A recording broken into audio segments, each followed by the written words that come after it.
Now, next part of the chapter, and that is balance and unbalanced aquarium.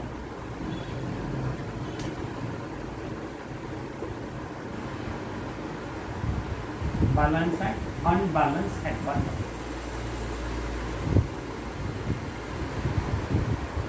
ये आपको practical में पूछा जाएगा. Don't write this in practical. Theory में इसके पूछने के चांसेस लगभग नहीं के बराबर है. अब बैलेंस एक्वेरियम जो आपके सामने रखा है वो बैलेंस है या नहीं, ये आपको ऑब्जर्व करके बताना है. इसमें पहला कैरेक्टर आता है लाइट. लाइट को आपको देखना.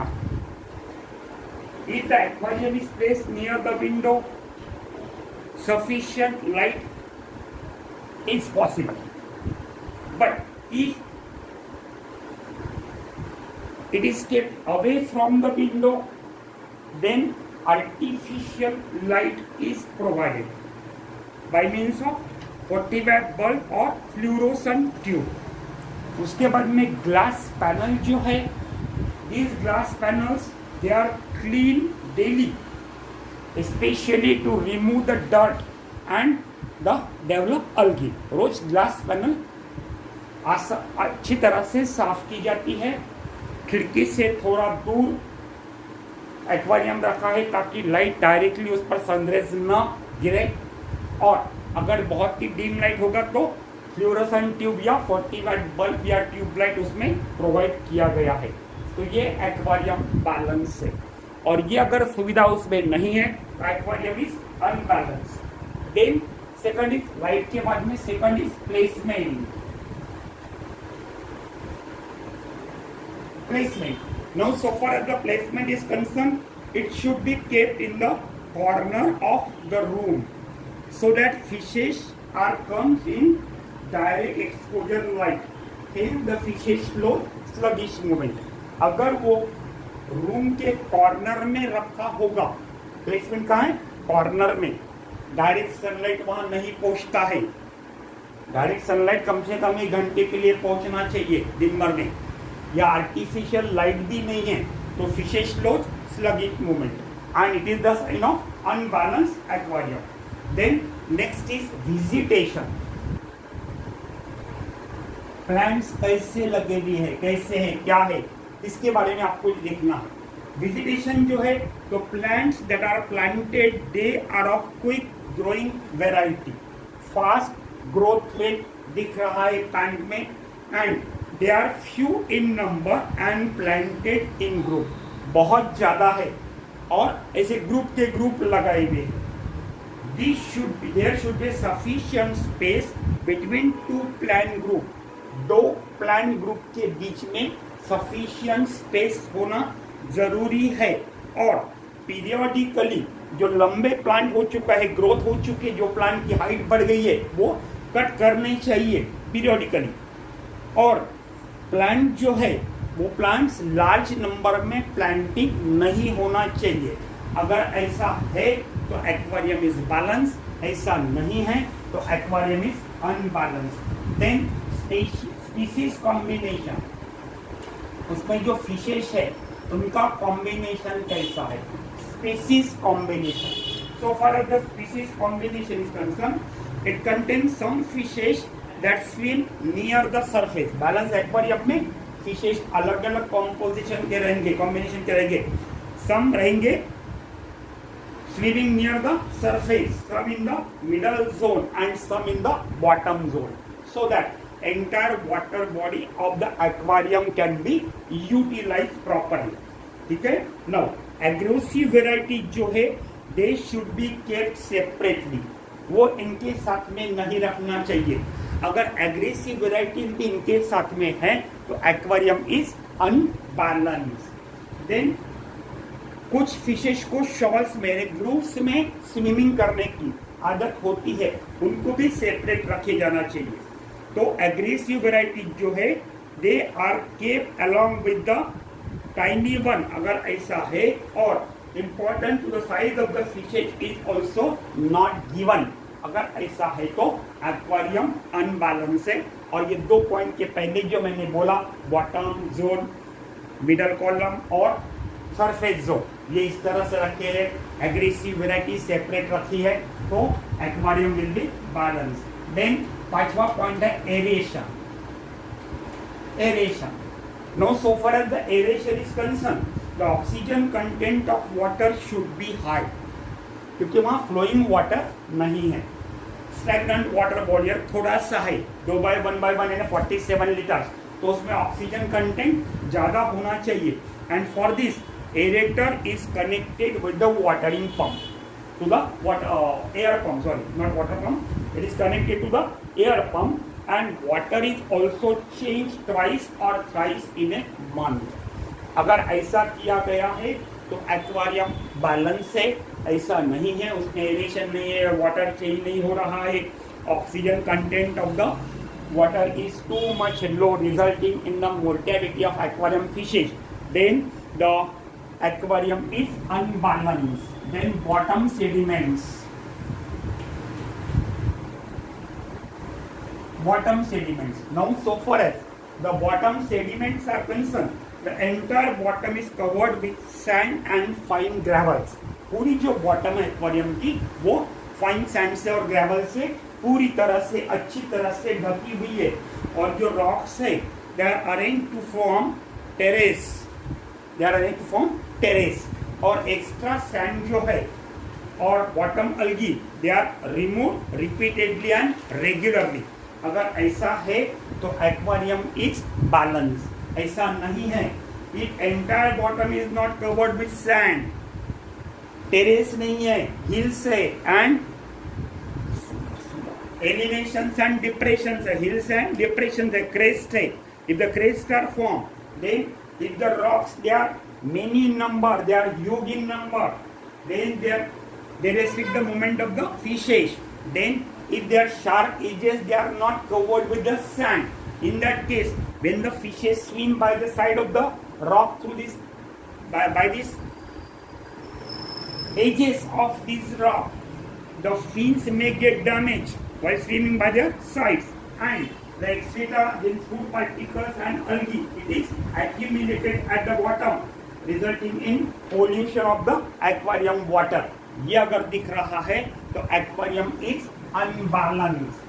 Then temperature, हर एक पॉइंट आपको देख कर लिखना है। हाँ, temperature. So far as the temperature is concerned, it should be uniformly maintained at 72 degrees Celsius by using heater. ठंड काले में हीटर और धूप काले में aeration, continuous aeration, continuous addition of water, ये दोनों मेंटेन करके आप यहाँ पे वाटर टेम्परेचर मेंटेन कर सकते हैं। अगर ये टू मच हाई है या टू मच लो है नॉर्मल से, तो in that case there will be high mortality of the fishes due as they are cold blooded animal, और अगर उसमें मोर्टेलिटी होगी तो aquarium is unbalanced. Then water. Now so far as the water is concerned, it is clean without algae and slightly alkaline. Water कैसा होना चाहिए? Clear, clean without algae or mud. Then water is added if the level drops below the top level to reduce the evaporation. Evaporation से अगर water loss होगा तो उसमें intermittently water add होना चाहिए, और condensation should be use. Condensation tray अगर उस पर नहीं रखा गया है तो in that case the aquarium is unbalance. ठीक है, the water is dirty causing disease to the fishes वगैरह वगैरह, तो वाटर भी अगर डर्टी होगा तो ये अनबैलेंस एक्वारियम होगा। Then last, food. Now, so far as the food is concerned, the fishes are fed regularly and sufficiently and not overfed. वो regular feeding है, sufficient feeding है, लेकिन over feeding भी नहीं है. Therefore, fishes are brightly colored and healthy. They are live food. It consists of different types of worms and insects, and dried fruit. It is provided into proper doses. अगर ऐसा है तो aquarium balance है और नहीं है तो aquarium is unbalance. अब इसके बाद में हमें देखना है next last part is aquarium tool और एक्वारियम एक्सेसरीज। इसकी डायग्राम्स अपने नोट्स में है, मैं डायग्राम्स निकालूंगा नहीं, शॉर्ट में आपको बताता हूँ, आपको भी मालूम है वो डायग्राम्स आप नोट्स में से देख लीजिए। पहला है हैमर, हैमर यानी हथौड़ा, हथौड़ा जो हथौड़ा रिबिट फिट करने के लिए हथौड़ा यूज होता है, that is hammer. So it consists of iron body with two heads, iron body with two heads, ऐसे इस तरह से।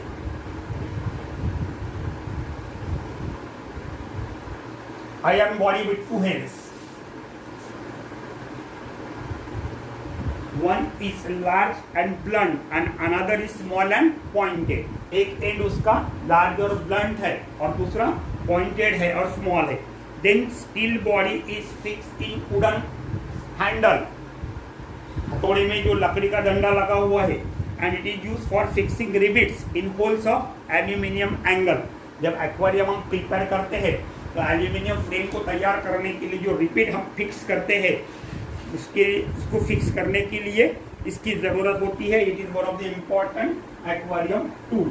Then steel tape,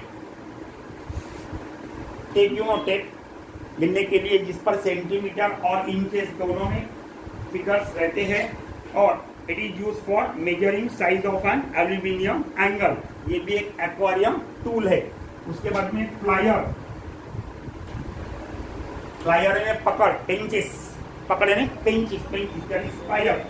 it is made of steel having mouth and handle, इसे माउथ है और handle है, दोनों है। हैंडल हाथ में पकड़ते हैं, माउथ से ऐसा हमेशा पकड़ के रखते ना ऐसा, तो mouth and handle, it consist of mouth and handle. Then it is aquarium tool. It is used to hold the aquarium angle properly during making the frame of aluminium angle. Aluminium angle को पकड़ के रखने में ये मदद करेगी। Then दूसरा next है glass cutter. Now so far as the glass cutter is concerned, the glass cutter it is aquarium tool. It is pen like. Anterior part जो इसका है ये स्टील का बना होता है और पोस्टीरियर पार्ट जो हम हाथ में पकड़ते हैं वो लकड़ी का बना होता है। At the tip of anterior steel end के टिप में, एपेक्स में there is present a minute diamond, वहां पे एकदम छोटा सा एक हीरा होता है, डायमंड होता है pure, which useful for cutting the glass. It is useful for cutting the glass. Now अब ये जो स्टील का जो पैन है उसमें छोटे छोटे अलग अलग साइज के ग्रूज होते हैं, ये ग्रूज कांच में डाल के ऐसा कांच को तोड़ने में मदद करेगी, ठीक है।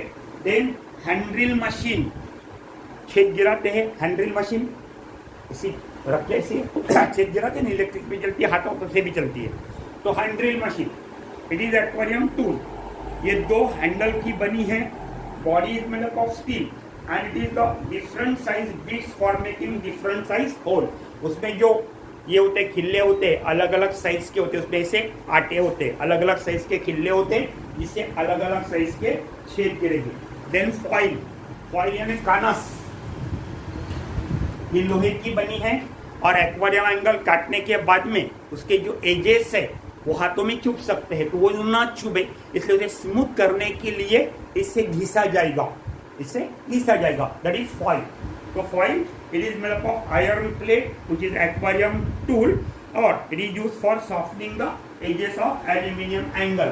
उसके बाद में हैक्सॉ, हैक्सॉ यानी आरी, आरी आती है ना आरी काटने की, वो एक लकड़ी काटने की आरी अलग आती है, लोहा काटने की आरी अलग आती है। यहाँ पर हैक्सॉ यानी लोहा काटने की आरी। It is one of the important aquarium tool. Total body is made up of steel having a handle, पूरी बॉडी स्टील की बनी है, इसमें एक हैंडल होता है और उस हैंडल स्टील बॉडी में एक लॉन्ग स्टील ब्लेड फिक्स होगा और it is use for cutting the aluminium angle. और इसी के साथ एक्वेरियम टूल समाप्त होते। Then last that is aquarium accessories. Aquarium accessories, now so far as aquarium accessories are concern, इसमें पहला आता है aerator. aerator. Now so far as the aerator is concerned, it is a box like having a unit diaphragm which supply atmospheric air. ऐसा tubelight का चोक होता है ना, tubelight का चोक, वैसे चोक के जैसा ऐसा चोक होता है। एक ऐसी मशीन होती है जो बाहर से हवा खींच के उसको दूसरी तरफ से रबर ट्यूब अटैच होती है और ये रबर ट्यूब पानी में छोड़ी जाएगी एक्वेरियम के, उसके दूसरे एंड पर एयर स्टोन डिफ्यूजर इस तरह का,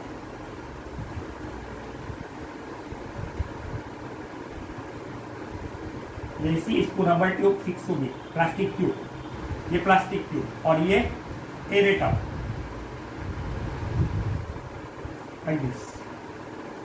और इसको ये वायर रहता है जो प्लग को फिक्स होगा, इलेक्ट्रिक सप्लाई शुरू करने के बाद ये शुरू होगा, ये हवा खींचेगा और ये ट्यूब के माध्यम से एक्वेरियम में पास करेगा। That is aerator. It is connected by plastic air tube whose another end is connected to air stone diffuser. ठीक है, then it requires electric supply. Its main function is to collect the atmospheric air and introduce into the atmosphere into the aquarium. Then diffuser, जो भी मैंने ऐसे चौकोनी spoon बताया था आपको, स्क्वायर कोई क्यूब बताया था, क्यूब, तो क्यूब यानी डिफ्यूजर। ये जो है it is made up of marble stone. ठीक है, अब इसके जो शेप होते हैं वो अलग अलग होते हैं, स्फेरिकल होते हैं, रेक्टेंगुलर होते हैं, ओवल होते हैं। ठीक है, और इट हैज मेनी स्मॉल पोर, इस तरह से रहेगा कुछ, इट हैज मेनी स्मॉल पोर और एक लार्ज पोर, इसको रबर ट्यूब फिट होगी, ये रबर ट्यूब एरेटर को फिट होगी। ठीक है, now diffuser minimises the air pressure. यहाँ से जो एयर प्रेशर आ रहा है, प्रेशर से हमारी ये प्रेशर कम करेगा। ये प्रेशर डायरेक्टली अगर साइड में आए तो सैंड उड़ जाएगी, बाजू में हो जाएगी। ठीक है, तो ये सैंड का एयर का प्रेशर कम करेगा। दूसरा, एयर को स्मॉल बबल्स में, स्मॉल पार्ट्स में डिस्ट्रीब्यूट करेगा ताकि इससे जो एयर बबल निकलेंगे वो छोटे छोटे निकलेंगे, बड़ा बबल नहीं निकलेगा। It will not steer the water. Then next is thermometer. Thermometer, you know it very well, आपने देखा है।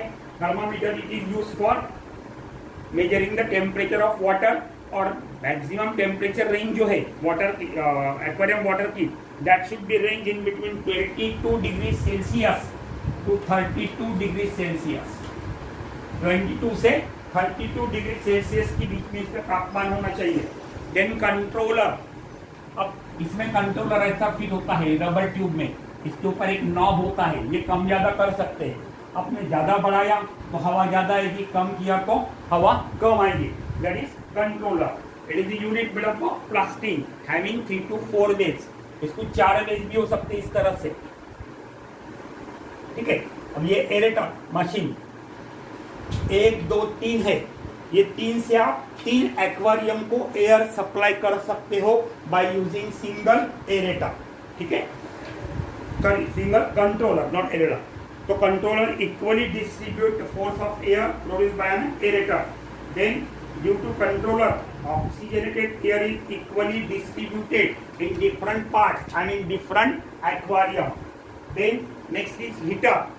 हीटर ठंडी में अगर पानी का टेम्परेचर बहुत कम होता है तो टेम्परेचर बढ़ाने के लिए हीटर का यूज किया जाएगा। It is made up of steel body with electrical coil and it require electricity. Then next is feeding cup. कल मैंने बताया था ऐसा, इस तरह से प्लास्टिक का होता है, इसमें छोटे साइज के, बड़े साइज के ऐसे छेद होते हैं, बारीक बारीक में छेद होते हैं और इसमें फूड रखा जाता है। तो it is an aquarium accessory which is made up of plastic cup having a small, large and some small pore। कुछ बड़े पोर और कुछ छोटे छोटे पोर्स इसमें रहेंगे। It can be hang in the aquarium with the help of thread, या तो इसे हैंगिंग में या फ्लोटिंग कंडीशन में आप रख सकते हो। Then live fish food and dry fish food can be supplied through the feeding cup. Due to feeding cup, all fishes which are living in aquarium can get sufficient and equal amount of aquarium fish food, सभी को समान food मिलेगा। दूसरी बात, ये अगर dry fruit आप use करते हो तो ये स्प्रेड इन द वाटर। अगर फिलिंग कप यूज नहीं होगा तो after some time it settles to the bottom causing the pollution of water. लेकिन फिलिंग कप में अगर रखा तो फिशेस ने जो अनईटन फूड है, जो नहीं खाया, वो फिलिंग कप रिमूव कर लो, अनईटन फूड भी ऑटोमेटिकली रिमूव हो जाएगा। Thus water is protected from pollution. Then scoop net, छोटी सी नेट आती है ऐसी चौकोनी, इसको ऐसा हैंडल होता है लाइक दिस, छोटी सी नेट आती है। एक एक्वेरियम से फिश निकाल के दूसरे एक्वेरियम में डालने के लिए जो नेट यूज होती है, that is scoop net. It consist of handle with a bag of nylon net and it is used for transport of aquarium fishes from one aquarium to another and thus during transfer from one aquarium to another aquarium it will protect the fishes from their mortality। और इसी के साथ ये chapter समाप्त होता है। Thank you very much.